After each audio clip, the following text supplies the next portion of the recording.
Okay, so what is up guys 'no, so medyo natatawa ako ngayon kasi na-record ko na 'to kanina but again nakalimutan kong paliitin yung sarili ko dito sa screen kung nakikita niyo 'no. So again, welcome back to our YouTube channel 'no. So, in today's video I will be sharing my thoughts on the recent, Bitcoin all-time high 'no. Na-break niya yung all-time high niya, bakit nangyari yun and ano ba yung mga puwede nating tingnan, for us to have a good forecast in my very honest opinion. So yun lang. Again, bago ko pala ituloy 'tong video papunta sa technical analysis, kung gusto niyo malaman kung bakit after a month ngayon lang ulit ako nakapag-upload, mag-comment kayo diyan sa baba and then I might consider making a separate video about it. So, I'm having a little of a crunch time ngayon, so medyo nagmamadali ako. So, simulan na natin 'no. So, as of right now, we are here on the chart ni Dow Jones sa daily time frame 'no, and kung mapapansin natin, the Dow Jones chart is currently making a potential rising wedge pattern, which is a bearish pattern 'no. So, most of the time it breaks to the downside, and kung mapapansin niyo, this is its resistance, and then this is its support 'no. So if this is going to break down, the normal target is going to be around the 37K-ish area, but I doubt na yun lang yung ihi-hit niya kasi meron siyang supporting details, which is this ah, bearish divergences. Kung mapapansin natin, kume-create siya dito ng series of higher highs, pero dito sa ating, RSI ay lower highs, and then dito rin sa ating MACD series of lower highs as well.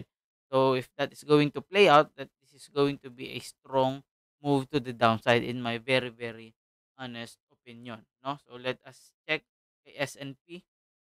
So S&P are about the same 'no, kung mapapansin natin naggagawa rin siya or nagke-create siya ng series of higher highs dito sa daily time frame, and then meron din siya ditong series of lower highs sa ating RSI and sa MACD as well. Kung mapapansin niyo, ayan siya. So dito naman tayo kay Nasdaq, same sila, meron siyang series of higher highs, pero sa ating RSI ay series of lower highs and series of lower highs din sa ating MACD. So if that is going to be the case, if traditional markets is showing signs of weaknesses, most probably the crypto market is going to follow as well, no? So ayun lang siguro for the traditional market. So in my very quick update, pwede na siguro tayo lumipat dito kay Bitcoin. Again, this is Bitcoin on the weekly chart again. Kaya nakaganon yung screen ko, again, na-record ko na nga to kanina. So I believe that based on my Elliott wave count, this is going to be my count. So this is going to be 1, 2, 3, 4, and 5. So that is going to be considered as a wave 1. So alam natin that wave 1, 3, and 5 are impulsive waves. So 2 and 4 are corrective waves. So if this is going to form a wave 2, I am considering this as my ABC or WXY, since it is a complex correction. So W, X, and Y. So if the wave X is currently natatapos na siya, since pwede naman na let's say expanded flat or expanded correct, basta flat, basta corrective pattern siya. Hindi ko maalala yung tawag, pero meron siyang, ganitong, pattern 'no, tawag dito, basta yun siya 'no. Sa susunod na video maalala ko 'yan 'no. So kung mapapansin niyo, meron tayo ditong order block, na-fill niya yung order block na 'yan, which is dun nga siya nag-create ng panibagong all-time high na 69,156 and 65 dollars 'no. And kung mapapansin natin, we can say na pwede na siyang mag-continue ngayon papunta kay, wave Y. So that's going to be around 1.618, around 4.5 to 3.5K. So bakit, paano? So let us see dito sa ating daily chart. Kung mapapansin niyo sa daily chart, meron tayong nakikitang sign of weakness, although maliit pa lang. So punta tayo sa ating 4-hour chart para mas malinaw. So mapapansin natin, meron tayo ditong series of high and higher highs.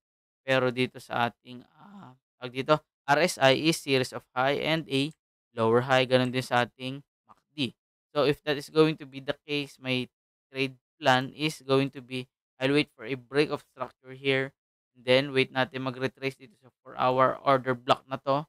Is going to be this week. So this is going to be a strong, or going to be a sign of strong rejection. This This is a doji, bearish doji, and then this is a bearish candle. So, if this is going to be a considered as an order block, pwede siyang mag-retrace dito yung price action after niya mag-break of structure before it goes down. So, dito ako gagawa ng entry if ever nababalik nga dito yung ating price action, no? So, ayun lang, that is going to be my trade plan. So, tingnan natin kung ano mangyayari sa kanya sa mga susunod na araw. So, again, by March 12, I think magkakaroon tayo ng inflation rate na let's say siguro abang-abangan natin 'yan. So, pwede yang magkaroon ng impact, no? So, dito, so this is going to be around March 12, no? So, around dito pwede yang mag-spike up and then eventually mag-continue down if ever na tataas yung inflation rate, 'no. So yun lang, sana meron kayong natutunan dito sa ating mabilis na video, 'no. So, huwag niyong kalimutan mag-like, comment, subscribe, mag-follow kayo kung sa YouTube niyo nakita or sa Facebook pala 'no. I-share niyo rin, 'no, puwedeng-puwede 'yan, huwag kayong mahiya. Yun lang everyone, kung may natutunan kayo, again, huwag niyong kalimutan mag-comment diyan sa baba kung gusto niyo malaman kung bakit, ah, more than a month akong walang upload. So yun lang, paalam. Sana meron kayong natutunan. See you sa next video.